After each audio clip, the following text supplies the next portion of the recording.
कौन से सेक्शन में आपको किस तरह से आंसर करना है, किस तरह से आपको अपना पूरा पेपर डिजाइन करना है ताकि आपका बिल्कुल भी मार्क्स ना कटे। अब 2 नंबर में कभी कभी कोई ऐसा क्वेश्चन आता है जिसमें हमारे पास लिखने को बड़ा होता है, तो हम लोग ना मतलब आधा पेज भर के आ जाते हैं।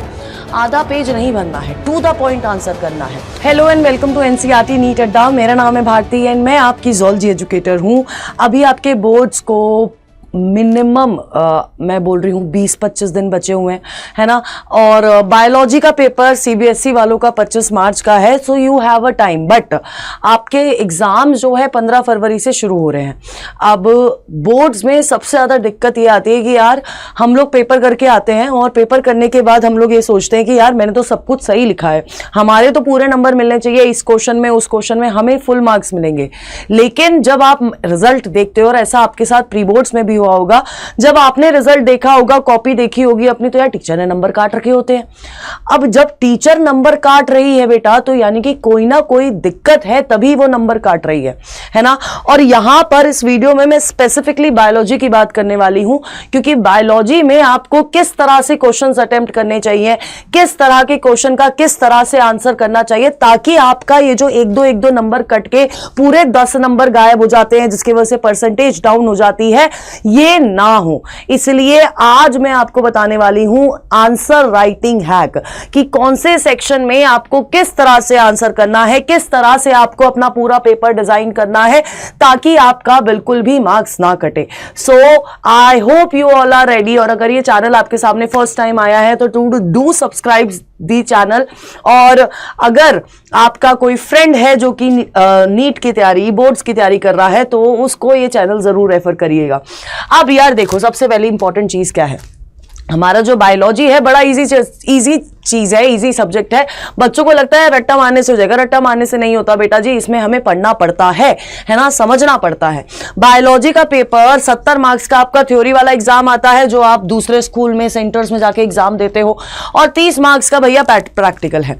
अब 2025 में क्या हुआ है, ये जो आपका थ्योरी वाला एग्जाम है, इसमें जो 50% क्वेश्चन है वो आपके कॉम्पिटेंसी बेस्ड क्वेश्चन आ रहे हैं। अभी कॉम्पिटेंसी बेस्ड क्वेश्चन क्या है, बिल्कुल नया लग रहा है, तो बेटा जी आपकी केस बेस्ड स्टडी है ना, कोई सिचुएशन दे दी, उससे रिलेटेड फिर आपसे क्वेश्चन पूछ लिया।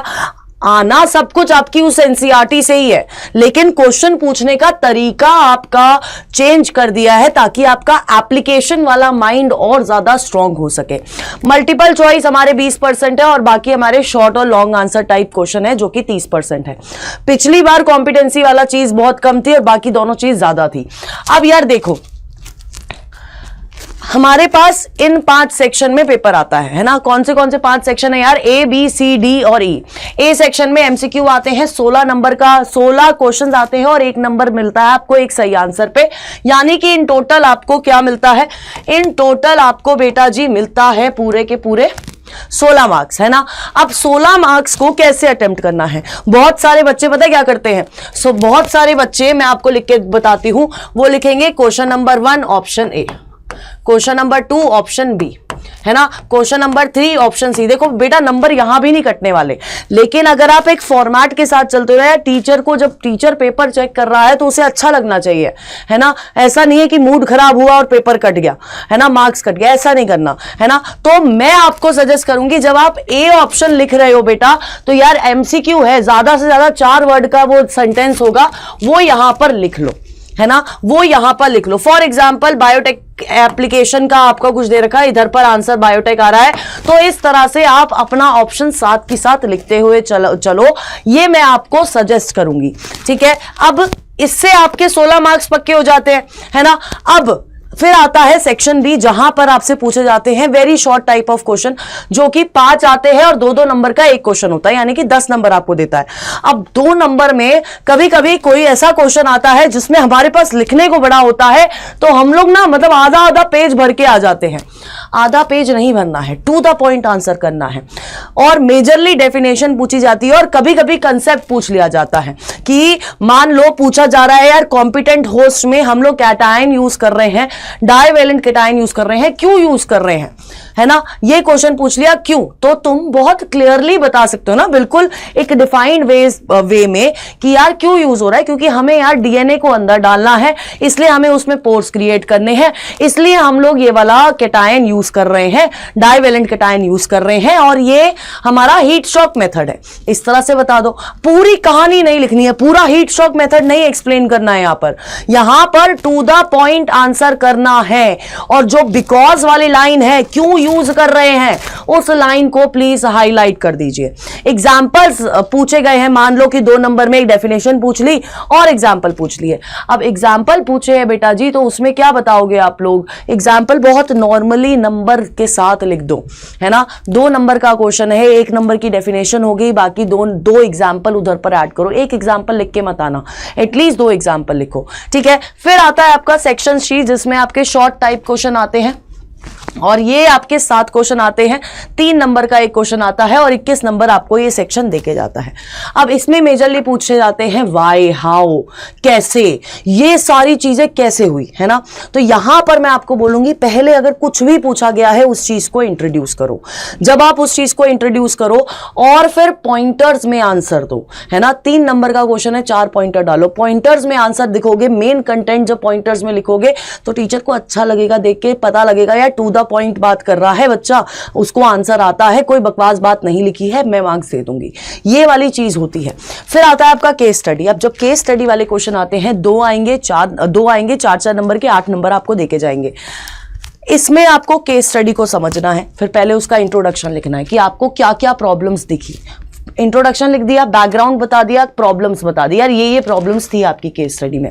फिर उसको इवैल्यूएट करा, अच्छे से उसकी डेप्थ में गए कि यार ये प्रॉब्लम्स थी, ये प्रॉब्लम्स इसके वजह से थी। और फिर आपने क्या बता दिए, कंक्लूजन बता दिया, सोल्यूशन बता दिया, चेंजेस बता दिए, यार ये प्रॉब्लम्स थी, ये सॉल्व ऐसे हो जाएंगी। इस तरह से जब आप 4 चीजों में डिवाइड करते हुए केस स्टडी का आंसर दोगे तो आपका टीचर मजबूर हो जाएगा आपको पूरे मार्क्स देने के लिए, ठीक है। फिर आता है आपका ई सेक्शन, जहां पर आपको लॉन्ग टाइप क्वेश्चंस आते हैं। 3 क्वेश्चन आएंगे, 5 नंबर पर क्वेश्चन, 15 नंबर आपको देके जाएंगे। अब ये लंबे क्वेश्चन है, ये वो जगह है जहां पर आपको अपना सारा ज्ञान लगा देना है। इंट्रोडक्शन बतानी है, मेन कंटेंट बताना है, और आपको कंक्लूजन भी बताना होगा। जब आप इस तरह से एक बिल्कुल प्रिस्क्राइब्ड वे में आंसर लिखोगे ना, तो बच्चा, जो टीचर होती है ना, उसको लगता है कि यार हाँ, इस बच्चे को आता है, कुछ बकवास नहीं लिखी है, मैं इसको नंबर दे दूंगी। अब कुछ पॉइंटर्स ऐसे हैं, मैंने बता दिया कि कौन से सेक्शन को आप कैसे अटेम्प्ट करोगे, लेकिन कुछ पॉइंटर ऐसे हैं जो आपको याद रखने हैं। पहला पॉइंटर क्या है? पहला पॉइंटर है कि आपको पूरा पेपर जो आप दे रहे हो वो बहुत साफ सुथरे तरीके से आंसर शीट आपकी दिखनी चाहिए। ये नहीं घचमच कहीं कर रखी है, कहीं काट रखा है, कहीं बहुत सारा व्हाइटनर लगा रखा है, नहीं, है ना। 2 पेन का यूज करो, ब्लैक और ब्लू, उसके अलावा पेन यूज मत करो। पेंसिल का यूज करो फॉर डायग्राम्स। डायग्राम्स कभी भी पेन से नहीं बनाते हैं, डायग्राम्स बनाओ पेंसिल से, ठीक है। तो नीट एंड क्लीन पेपर होना चाहिए। जो भी आपके आंसर के मेन पॉइंट है, प्लीज उन्हें हाईलाइट करो, अंडरलाइन कर दो, यार मैम मेरा ये मेन पॉइंट है, ताकि टीचर मेन पॉइंट पढ़े और तुम्हें नंबर दे दे, ठीक है। फिर अब मेन इंपॉर्टेंट चीज क्या है, बच्चे क्या करते हैं, आंसर को बड़ा दिखाने के चक्कर में पैराग्राफ भरे जाते हैं। पैराग्राफ में कभी आंसर नहीं देना है, आपको आंसर देना है इन की पॉइंटर। पैराग्राफ में आंसर नहीं देना है, पॉइंटर्स के अंदर आंसर देना है। और सबसे इंपॉर्टेंट चीज ये है, बायोलॉजी के अंदर आपको ये चीज याद रखनी है कि 5 नंबर वाले क्वेश्चन में भले ही तुमसे कोई draw the diagram, label diagram नहीं पूछा गया है, लेकिन तुम्हें लगता है कि मैं इस क्वेश्चन को डायग्राम के साथ बहुत अच्छे से एक्सप्लेन कर सकता हूं, तो वहां पर डायग्राम बना दो। जिस क्वेश्चन में आप डायग्राम बना सकते हो और आपके पास टाइम है, तो वहां डायग्राम बनाओ, क्योंकि बायोलॉजी जितनी डायग्राम से इजीली आंसर करी जा सकती है, उतना किसी और चीज से आंसर नहीं करी जा सकती। और जब डायग्राम बना रहे हो, पेंसिल का यूज करो और उसको पूरा लेबल करो, है ना। क्योंकि ऐसा भी होता है, कभी कभी हम लोग एक्स्ट्रा करने के चक्कर में एक्स्ट्रा वाला पोर्शन गलत कराते हैं, जिसकी वजह से हमारे फालतू में नंबर कट जाते हैं। तो वो भी नहीं करना। तुम कॉन्फिडेंट हो तो उधर डायग्राम भी बनाओ और लेबल भी करके आओ। अब सबसे इंपॉर्टेंट चीज जो मैं आपको बताऊंगी वो क्या है बेटा जी, आप जब पेपर अटेम्प्ट कर रहे हो तो उस पेपर को एक ऑर्डर में अटेम्प्ट करना है। अब ऑर्डर कैसे? सेक्शन ए पूरा जहां भी कर रहे हो, सेक्शन ए पूरा एक साथ होना चाहिए, सेक्शन बी पूरा एक साथ होना चाहिए, सेक्शन सी पूरा एक साथ होना चाहिए, सेक्शन डी एक साथ होना चाहिए, सेक्शन ई एक साथ होना चाहिए। ऐसा नहीं करना है कि सेक्शन ए में जगह छोड़ दी है ना, सेक्शन बी कर रहे हो, सी कर लिया है, डी कर लिया, कुछ कुछ क्वेश्चन छूट गए, अब अचानक से सेक्शन डी कर रहे हो और याद आ गया यार सेक्शन बी में ये वाला क्वेश्चन छोड़ा था मैंने, अब ये वाला क्वेश्चन छोड़ा था मैंने, तो मैं इसको अब सेक्शन डी के साथ लिख देता हूं। नहीं, ये वाली कंफ्यूजन वहां पर क्रिएट नहीं करनी है। जो सेक्शन का आंसर है उसको एक ऑर्डर में उसी सेक्शन के साथ लिखना है, बी का डी में, डी का सी में, ये नहीं करना है। तो एक ऑर्डर में अटेम्प्ट करना है। आप चाहे पीछे से शुरू कर रहे हो, क्योंकि मैक्सिमम बच्चे यही करते हैं, वो पेपर पीछे से शुरू करते हैं, लॉन्ग वाले क्वेश्चन से स्टार्ट करते हैं ताकि उनका टाइम मैनेज हो सके। चाहे आप पीछे से शुरू कर रहे हो, चाहे आप आगे से शुरू कर रहे हो, लेकिन हर एक सेक्शन एक साथ होना चाहिए। पूरा ए सेक्शन एक साथ होना चाहिए, बी एक साथ होना चाहिए, सी, कोई भी एक सेक्शन दूसरे सेक्शन में नहीं घुसाना है। तो ये पूरी कंफ्यूजन क्रिएट नहीं करनी है। जब आप ये सब फॉलो कर लोगे तो मैं आपको बोल रही हूं, ट्रस्ट मी, आप बहुत अच्छे नंबर आप लेके आओगे। और ऑब्वियसली आपको पढ़ना भी पड़ेगा, ऐसा नहीं है सब कुछ कर लिया लेकिन आंसर आता ही नहीं है। अब देखो, जैसे कि ये बच्चा, इसने आंसर भेज रखा है, अब इसने explain how Humulin is formed. अगर यही आंसर, देखो हैंड राइटिंग बहुत सुंदर है ना, बहुत सुंदर हैंड राइटिंग है यहाँ पर। अब यही आंसर अगर ये बच्चा पॉइंटर्स में देता तो तुम पूरा पढ़ते, इजीली पढ़ने में आ जाता। हाँ, ये लिख लिया, ये लिख दिया, ये लिख दिया, ये लिख दिया, लेकिन यहां पर क्या हुआ है, उसने पूरा का पूरा कैसे लिख दिया, पैराग्राफ में लिख दिया है ना। तो मैं सजेस्ट करूंगी कि आपको ऐसे क्वेश्चंस में पॉइंटर्स यूज करने हैं, फ्लो चार्ट के फॉर्म में लिख दो यार, इससे बेस्ट नहीं हो सकता कुछ। ठीक है, नेक्स्ट देखो हैंड राइटिंग बहुत अच्छी है। अब यहां पर इन्होंने क्या करा है, देखो इन्होंने सारे चारों के चारों आपके एमसीक्यू ऑप्शन लिखे हुए हैं। चारों ऑप्शन लिखने की कोई जरूरत नहीं है, सिर्फ अपना आंसर वाला ऑप्शन लिखो, ये टाइम वेस्ट वाली चीज है। अब तो ये बच्चा तैयारी कर रहा है ना, तो उसने लिख दिया, लेकिन आप आंसर जब आप मेन पेपर दोगे तो आपको सिर्फ, जैसे सी अ कंटिन्यूअस कल्चर सिस्टम लिखा हुआ है तो सिर्फ इतना ही लिखो, इससे ज्यादा लिखने की कोई जरूरत नहीं है तो आपको। लेकिन हैंड राइटिंग इस बच्चे की बहुत सुंदर है, एक तरीका जो है बिल्कुल पेपर को नीट एंड क्लीन रखने का, वो बहुत सुंदर है, तो यहां से वो सीखो। ठीक है, तो आपको इस तरह से अपना पेपर अटेम्प्ट करना है। अगर आपको पीडीएफ चाहिए या फिर कुछ भी अपडेट होती है हमारे चैनल से रिलेटेड, वो आपको मिल जाती है एनसीईआरटी नीट अड्डा के टेलीग्राम चैनल पर।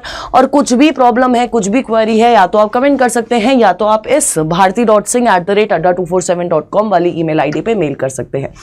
एंड अगर ये वीडियो फर्स्ट टाइम आपके सामने आ रही है और आप चैनल के सब्सक्राइबर नहीं हो तो do subscribe our channel, like the video and press the bell icon, और ये वीडियो जरूर शेयर करिएगा अपने बोर्ड्स वाले दोस्तों के साथ, क्योंकि बहुत जरूरत है इन्हें अभी। So stay tune on NCERT NEET Adda. Tata.